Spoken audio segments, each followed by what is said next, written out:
오늘 함께 나누실 하나님 말씀은 요한복음 3장 16절에서 21절까지 말씀입니다.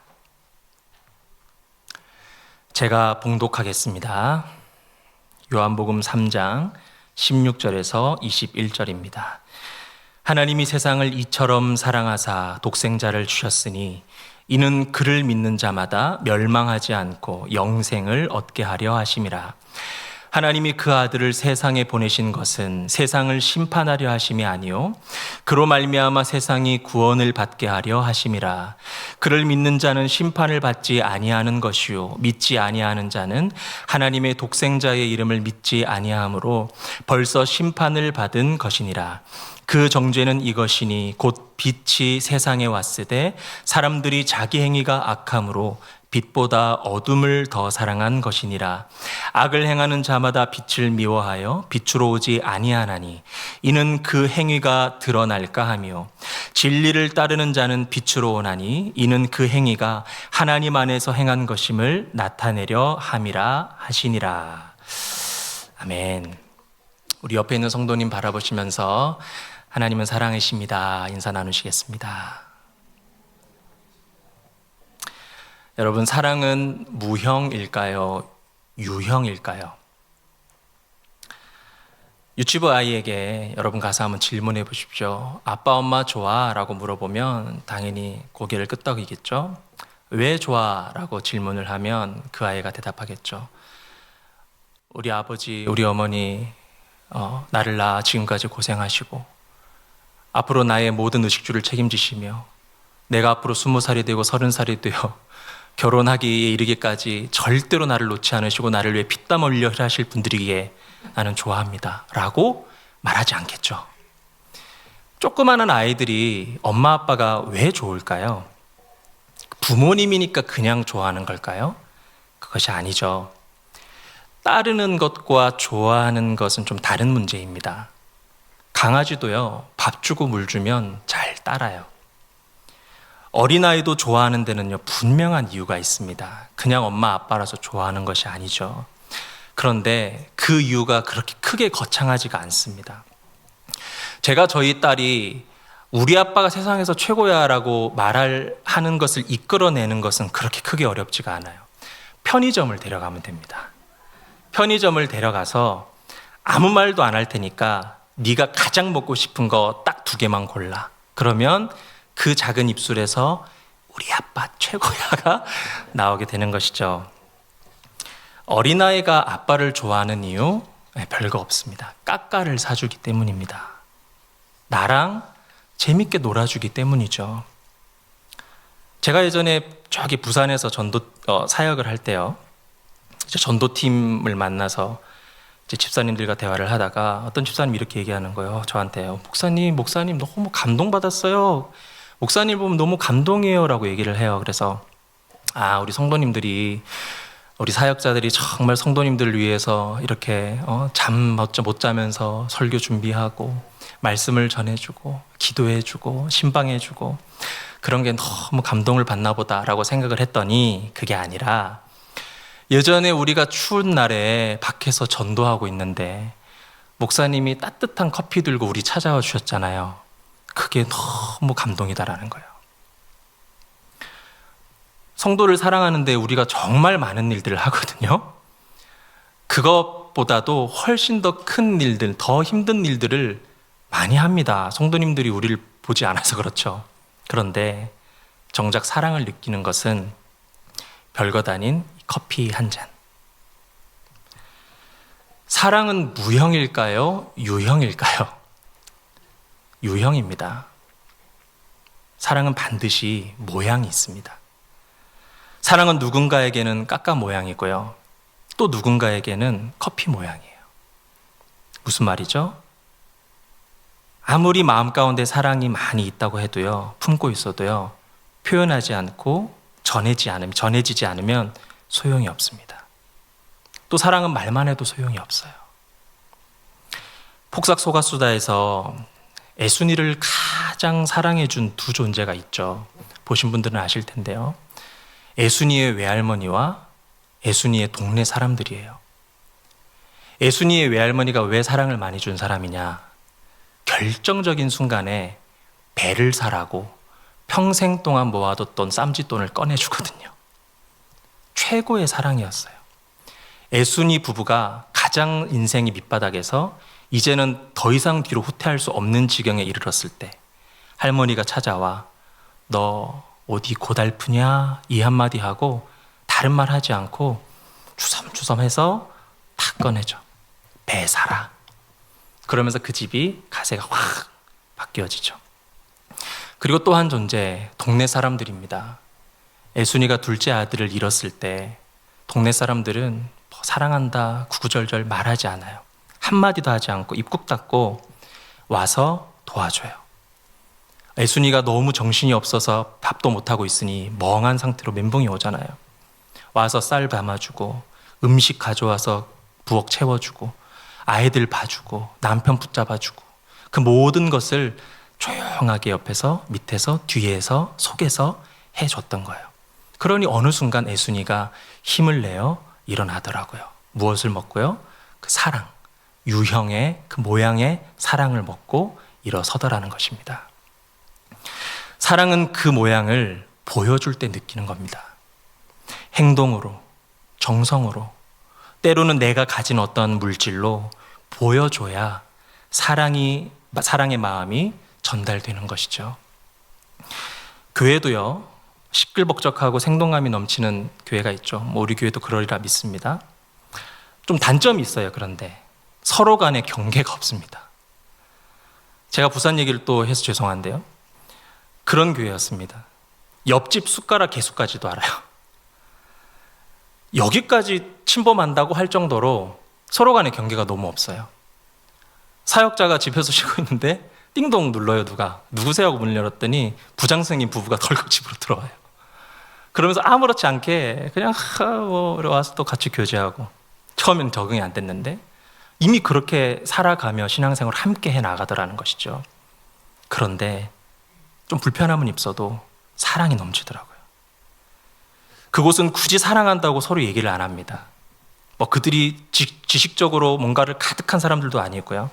거창한 형용사가 필요가 없었습니다. 그냥 가서 도와줘요. 그냥 가서 땀 흘려주고요. 같이 예배도 하고요. 애도 봐주고 아프면 같이 울어주고 기쁜 일 있으면 이래도 되나 싶을 정도로 기뻐해주는 어르신들 노숙자들 한 달에 2번씩 밥을 해주거든요. 그냥 모두가 와가지고 하는 거예요. 특별히 그것을 위해서 뭔가 영적인 훈련이 필요하지만 굳이 그러지도 않았어요. 그냥 함께 하는 것이죠.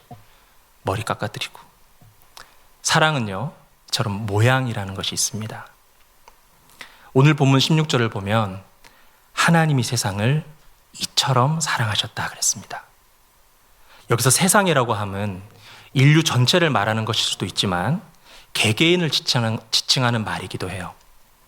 그리고 이처럼 사랑하사에서의 이처럼은요, 분량을 뜻합니다. 하나님이 세상을 또는 나를 이만큼 사랑하셨다라는 말씀이에요. 이만큼. 그런데 그 분량이 어느 정도인지는 바로 이어지는 말씀을 통해 알 수 있는데요. 독생자를 주셨으니입니다. 하나님이 세상을, 온 인류를, 그리고 지금 이 자리에 앉아있는 나를 사랑하시는데 얼마만큼 사랑하시냐? 독생자를 주시기까지 사랑하셨다라는 거예요.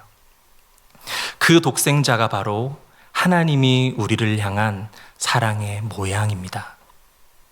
하나님이 우리를 사랑하실 때 말로만 사랑한다 하지 않으셨어요.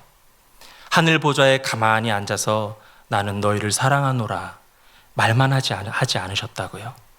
직접 보여주셨습니다. 어떻게요? 그 거룩하신 하나님이 낮고 낮은 이 세상에 오셔서 죄와 사망과 저주에 빠진 나를 건지시려고 대신 십자가에 오르셨다라고 성경은 기록되어 있습니다. 그리고 사망 권세를 이기시고 부활하셨습니다. 하나님께로 가는 길을 여셨습니다. 그리고 성령으로 또 오셔서 지금도 우리와 함께하고 계십니다. 하나님은요, 사랑하는 우리를 위해서 하실 수 있는 최고의 일을 행하신 거예요. 이제 여름이 지나고 금방 여름도 지나고 또 추운 겨울이 올 텐데 추운 겨울에 더 추운 자들이 있죠. 바로 솔로들입니다. 극장에 가면 커플들이 많잖아요. 그중에 꼭 불쌍한 무리들이 굳이 그 자리에 껴앉아 있어요. 남자들끼리 둘이 와가지고 이제 애인이 없는 거죠. 팝콘 이렇게 막 주섬주섬 쿰척쿰척 먹고 있죠. 콜라 친구가 다 먹었다고 막 싸우고 있고요. 더 불쌍한 애들이 이제 군인인데 이제 휴가 나왔는데 애인이 없어가지고 이제 군인끼리 영화 보고 있는 친구들이 안타까운데 그렇게 솔로로 지내다가 드디어 애인이 생긴 거예요. 그런데 사랑하는 애인을 위해서 그렇게 사랑하는 애인을 위해서 여러분 생명 줄 수 있습니까? 생명은커녕 내가 문자했는데 카톡했는데 그거 일십했다고 읽었는데 답장 안 했다고 그것 때문에 싸우고 헤어지는 것이 연인들입니다. 사랑이라는 단어는요 아무나 쓸 수 있는 단어가 아닙니다. 아까도 우리가 계속 찬양했잖아요. 사랑은요 하나님의 속성입니다. 이 세상에도 사랑이 있죠. 그런데 불완전해요.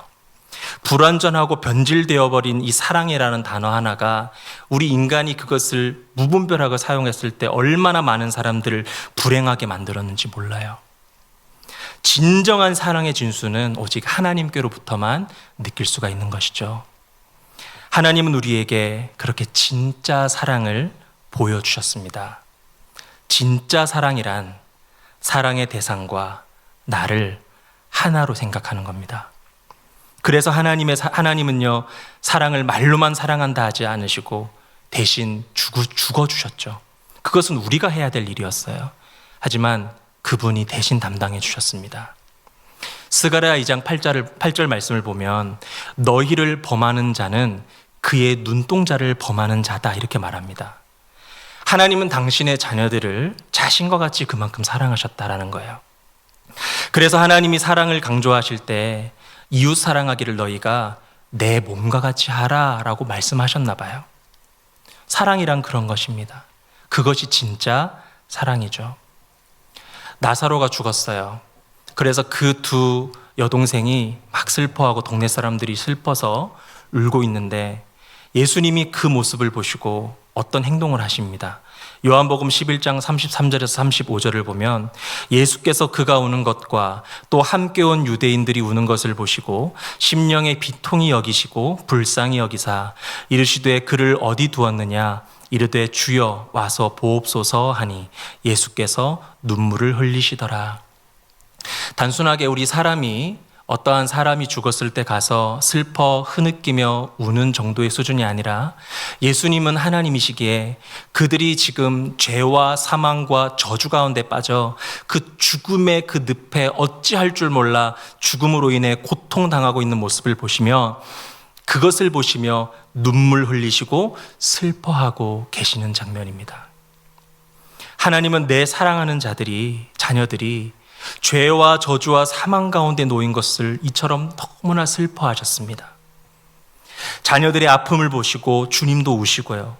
자녀들의 통곡 소리를 들으시며 주님도 통곡하시는 그렇게 주님은 말로만 사랑한다가 아닌 진짜로 나를 사랑하신 죽기까지 사랑하신 너무나 좋으신 우리 하나님이십니다. 오늘 본문 16절에서 17절까지 말씀을 보면 하나님이 세상을 이처럼 사랑하사 독생자를 주셨으니 이는 그를 믿는 자마다 멸망하지 않고 영생을 얻게 하려 하심이라. 하나님이 그 아들을 세상에 보내신 것은 세상을 심판하려 하심이 아니요 그로 말미암아 세상이 구원을 받게 하려 하심이라. 이 말씀을 보셨을 때 하나님의 마음이 하나님의 사랑이 느껴지십니까? 하나님의 사랑을 중심으로 이 하나님의 놀라운 사랑을 생각하며 이 구절을 읽으면 마음이 동하지 않을 수가 없죠. 하나님의 사랑이 깊이 느껴지는 것이죠. 이 하나님의 사랑을 결코 의심하지 마시길 바랍니다. 하나님은 사랑의 끝을 보여주신 분이십니다. 그분의 사랑은 진짜입니다. 그분의 사랑은 진심입니다. 그런데 사랑은요, 주고 받는 이가 함께 할 때 효력이 있습니다.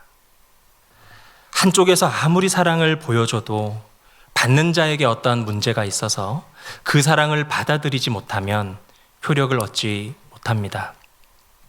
18절 말씀을 보시면 그를 믿는 자는 심판을 받지 아니하는 것이요 믿지 아니하는 자는 하나님의 독생자의 이름을 믿지 아니하므로 벌써 심판을 받은 것이니라. 하나님의 사랑에 있어서도 효력의 대상이 나누어진다는 거예요. 첫 번째 대상이 하나님의 사랑을 믿는 자고요. 두 번째 대상이 하나님의 사랑을 믿지 않는 자입니다. 부모님이 우리에게 사랑을 주고 그것이 느껴질 때, 우리는 그것이 받아들여졌을 때 우리는 어떻게 반응하죠? 감사와 그것보다 더한 섬김으로 반응을 하죠.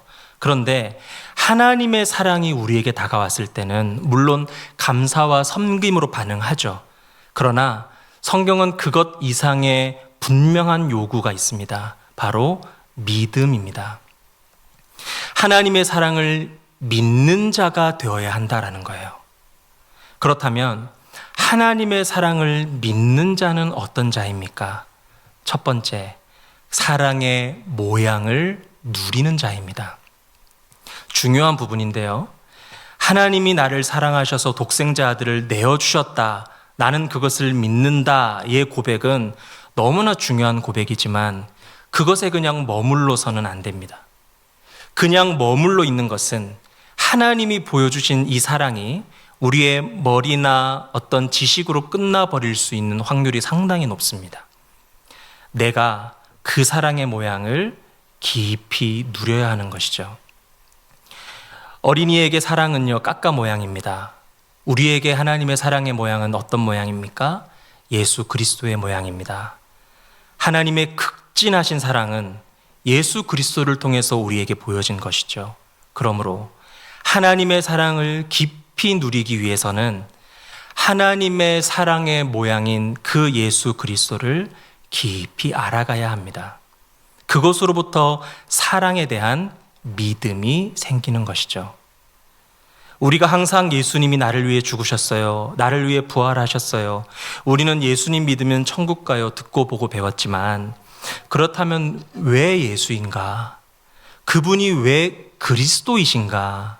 그렇다면 그 그리스도가 내 존재를 어떻게 뒤바꿔 놓으실 수 있는 분이신가를 우리가 항상 공부하며 묵상하며 알아야겠죠.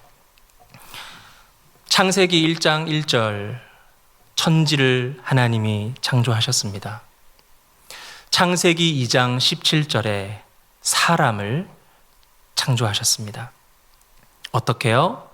1장 27절에 가면 하나님이 자기 형상, 곧 하나님의 형상대로 사람을 창조하시되 남자와 여자를 창조하셨다라고 말씀하셨습니다.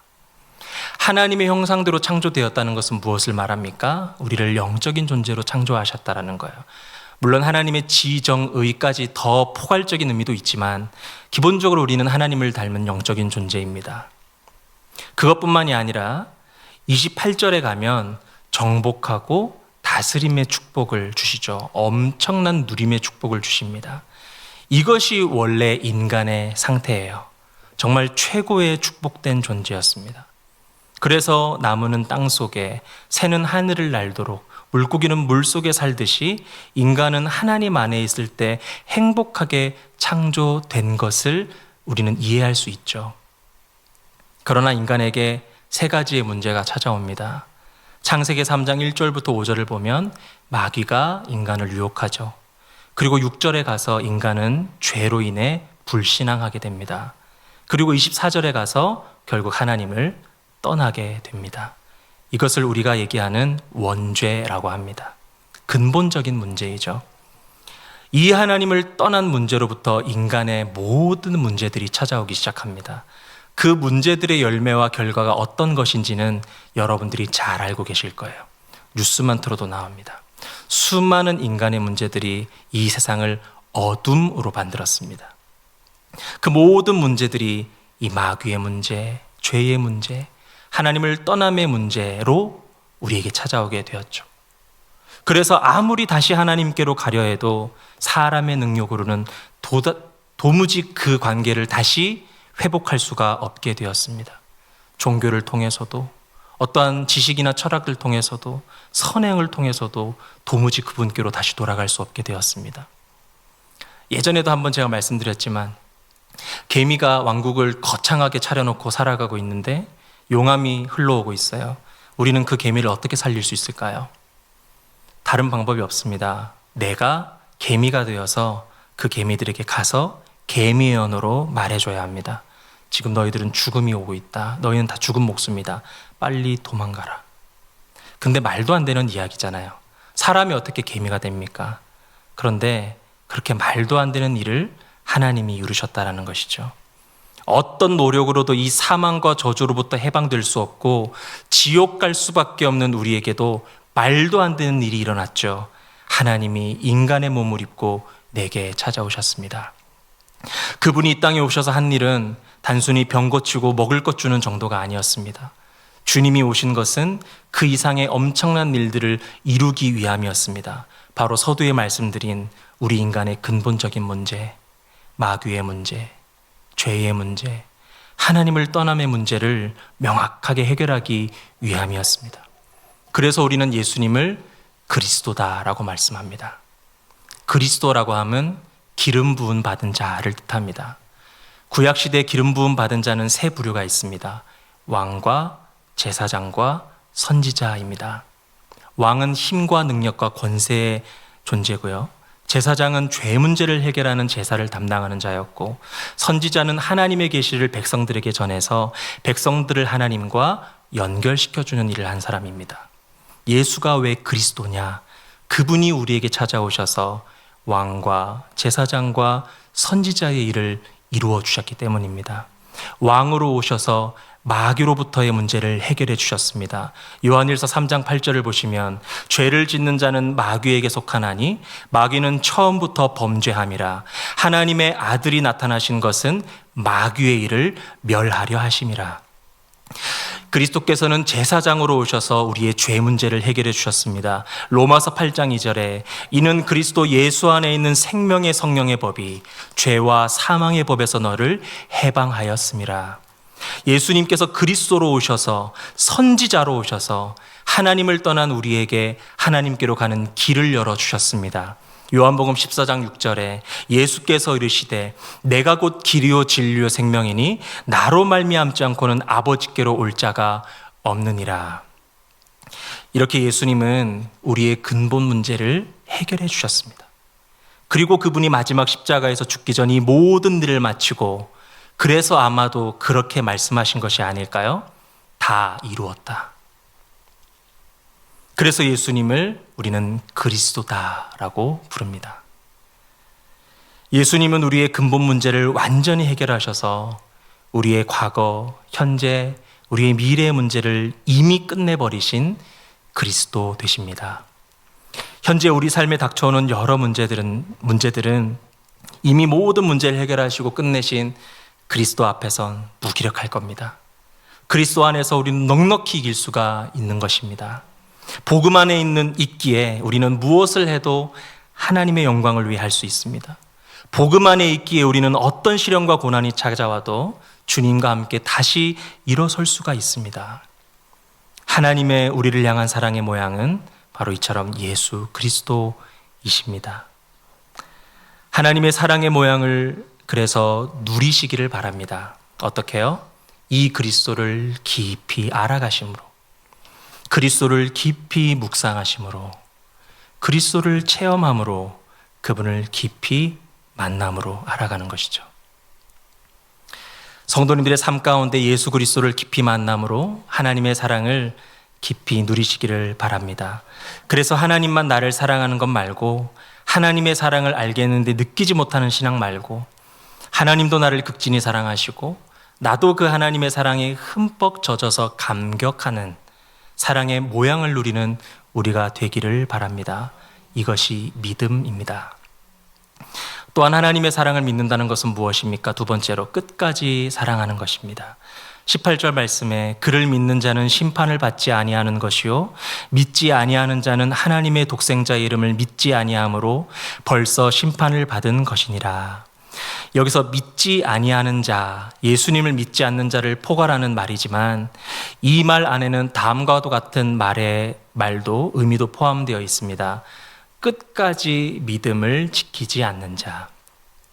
두려운 말씀이죠. 믿지 아니하는 자는 하나님의 독생자의 이름을 믿지 아니하므로 벌써 심판을 받은 것이라 라는 말씀이 끝까지 믿음을 지키지 않는 자는 심판을 받은 것이니라 라는 말씀과 동일하다라는 겁니다. 우리는 믿음의 확신을 가지되 믿음을 확정해서는 안 됩니다. 믿음의 확정은 오직 하나님만 결론 내리시는 것입니다.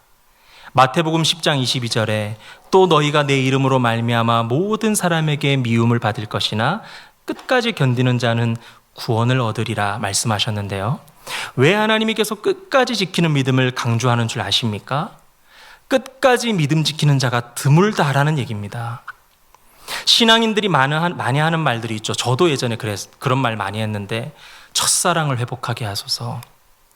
왜 그 말을 많이 한 줄 아십니까?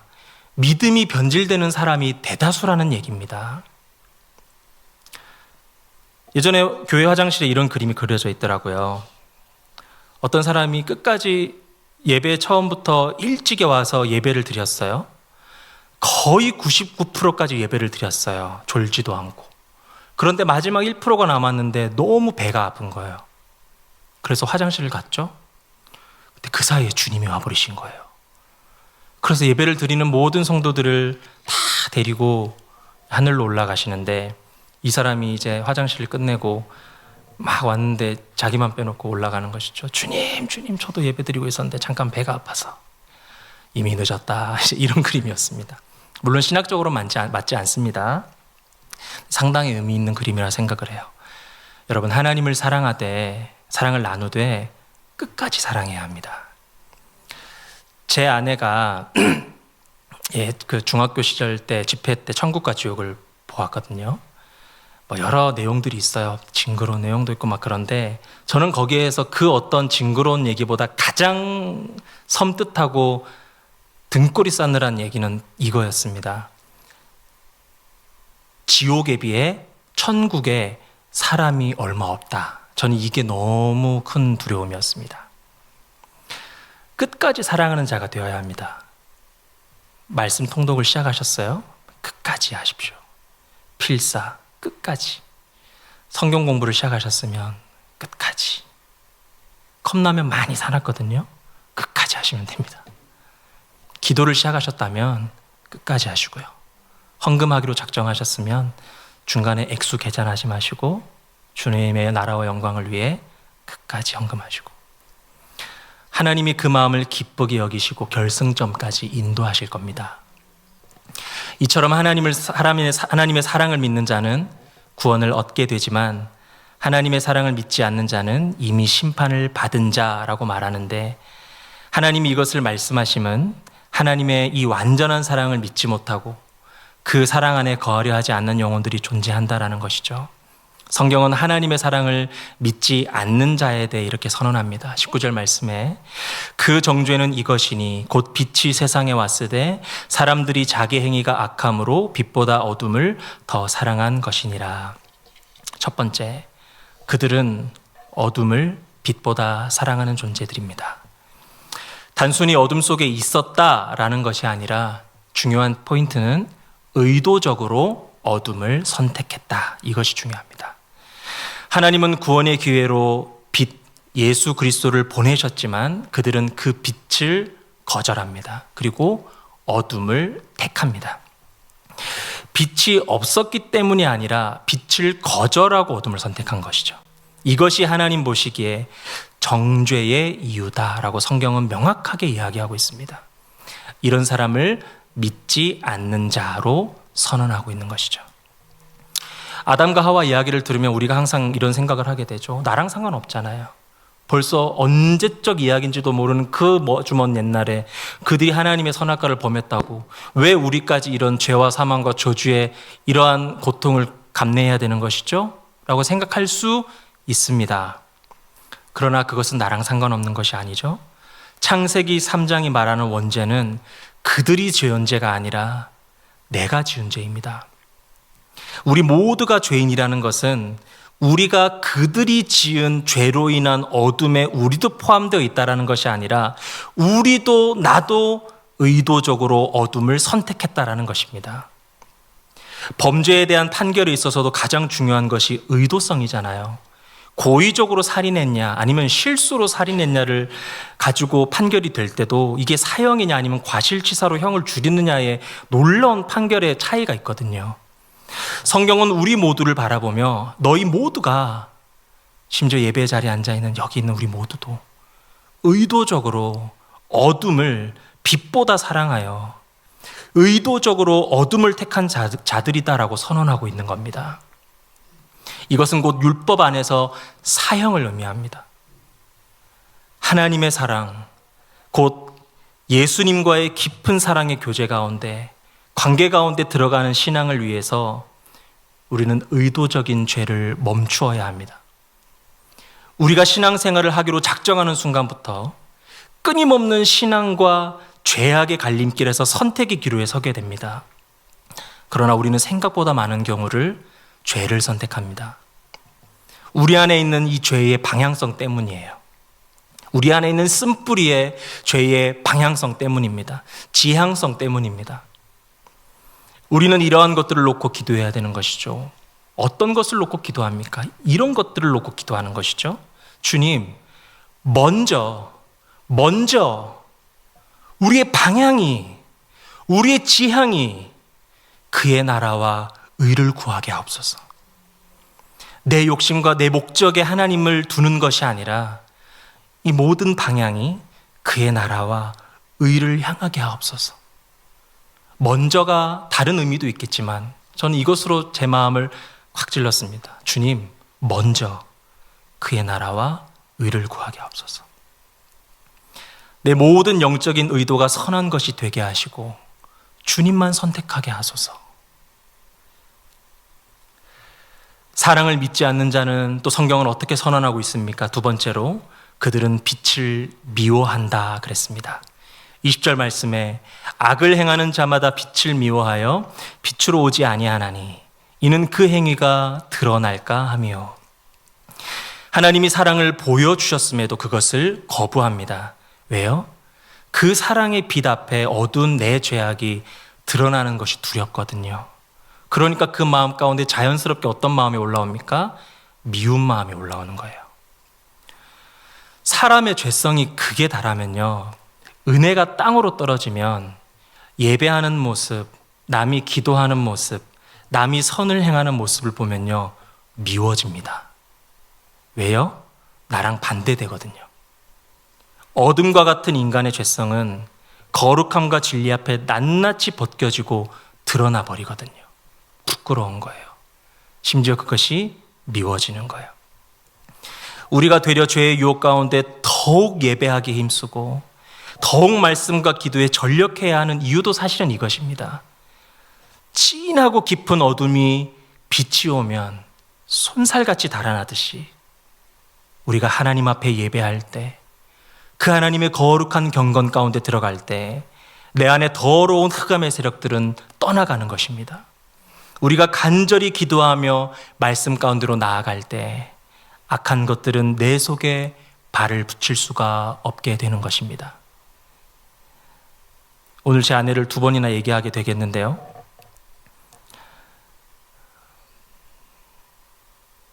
어릴 때부터 단순하게 가위를 눌리는 정도가 아니라 제가 지금 눈을 뜨고 앞에 성도님들을 보듯이 명확하게 형체로 귀신이 계속 장난을 쳤어요. 잠도 못 자고 그냥 뭔가 왔구나 라고 바라보면 이제 형체가 너무나 끔찍한 형체의 그런 형상들이 자기 앞에서 이렇게, 저희 아내의 집안을 보면 그럴 만도 한 그런 영적인 또 안 좋은 그런 상황들이 있어서 지금은 장모님이건 저희 충주의 할머니건 다 하나님 안에서 거룩하게 살아가시지만 옛날 옛적. 그래서 아내가, 저희 장모님이 하나님을 물론 믿으셨지만 아내를 뱃속에 가졌을 때 꿈을 꿨는데 용꿈을 꿨다 막 그랬거든요. 무당될 상이다. 저희 충주 할머니, 그러니까 아내의 외할머니도 하나님 믿기 전에는 완전히 그 무당되기 딱 직전까지 가신 분 있죠. 눈 뜨면 다 보이고 귀신 보이고 그런 분이셨거든요. 그러니까 이제 그 안에서 또 그런 것들을, 그런 영적인 안 좋은 영향들이 있었던 것이죠. 그랬던 아내였는데 이제 결혼을 했는데 실수를 한 거죠. 이제 목회자의 집안으로 이제 결혼을 하게 된 것이죠. 마귀가 계속 끌어왔는데 뭔가 이 아이가 어디를 가는데 십자가가 달린 곳으로 들어가고 있는 것이죠. 이제 결혼을 하고 초기까지도 계속 그 문제가 있었는데 이제 저희 집으로 가서 제 아내가 처음으로 목사님인 시아버지에게 처음으로 얘기를 한 거예요. 사실은 아버님, 제가 이런 문제가 있습니다. 지금까지도 사실 그렇습니다. 그때 아버지가 이제 간단하게 예수님의 복음을 처음부터 쭉 이렇게 알려주시고, 걱정하지 마라, 너와 예수님이 함께하고 계시고 이제 그 악한 영들은 이제 하나님이 떠나게 하실 것이다 고백하고 선포하고, 또 그때부터 2박 3일 동안 교회 부흥회가 있었거든요. 그때 아내가 부흥회 참석을 하고 그 뒤로 현재까지 한 번도 그 앞에 나타난 적이 없습니다. 그때 그 아내가 두 번째 집회가 끝나고 저녁에 이제 시아버지, 그러니까 저희 아버님 집이죠. 거기서 이제 잠을 자는데 그때가 마지막이었어요. 그때 찾아와서 이런 말을 했습니다. 내가 어떻게 너를 지금까지 끌고 왔는데, 이 한마디를 했습니다. 그게 마지막 말이었어요. 내가 어떻게 너를 지금까지 끌고 왔는데, 그 한마디 하고 떠났습니다. 여러분, 그리스도 안에 거하십시오. 예배의 자리, 말씀과 기도의 자리를 사모하시길 바랍니다. 성경이 말하는 믿지 않는 자, 어떤 사람들이라 했죠? 어둠을 빛보다 사랑하는 자, 어둠을 사랑함을 넘어서서 빛을 미워하기까지 하는 사람. 하나님의 사랑이 아무리 놀라운 사랑이라 할지라도 그것을 거부하면, 믿지 아니하면 그 사랑의 효력을 우리는 누릴 수가 없습니다. 사랑을 거부하는 자가 아니라 믿는 자 되시기를 바랍니다. 말씀을 마무리하겠습니다. 모두에게 유효한 사랑은요, 반드시 모양이 있습니다. 하나님의 사랑도 모양이 있습니다. 바로 예수 그리스도의 모양입니다. 그 사랑은요, 진짜 사랑입니다. 생명을 내어주셨기 때문입니다. 우리는 그 사랑 앞에 믿음으로 반응해야 합니다. 첫째, 사랑의 모양인 예수 그리스도의 그 복음을 깊이 알고 누리는 것이고, 두 번째는 그 예수 그리스도를 끝까지 사랑하는 것입니다. 어둠을 사랑하고 빛을 미워하는 하나님의 진짜 사랑을 믿지 않는 자가 아닌 믿는 자 되셔서 그 사랑으로 승리하는 성도님들 되시기를 축복합니다. 함께 기도하시겠습니다. 아름다운 하나님의 사랑의 모양 예수님을 내게 보내주셔서 감사합니다. 그 예수님을 깊이 알기를 원합니다. 사랑의 모양인 예수 그리스도의 복음을 깊이 알고 누리게 하시고, 그 예수 그리스도를 끝까지 사랑하여 어둠을 사랑하고 빛을 미워했던 나의 옛 모습은 버리고 하나님의 사랑을 끝까지 믿어 승리한 우리 모두가 될 수 있도록 역사하여 주시옵소서. 감사드리며 예수님의 이름으로 기도드렸습니다. 아멘.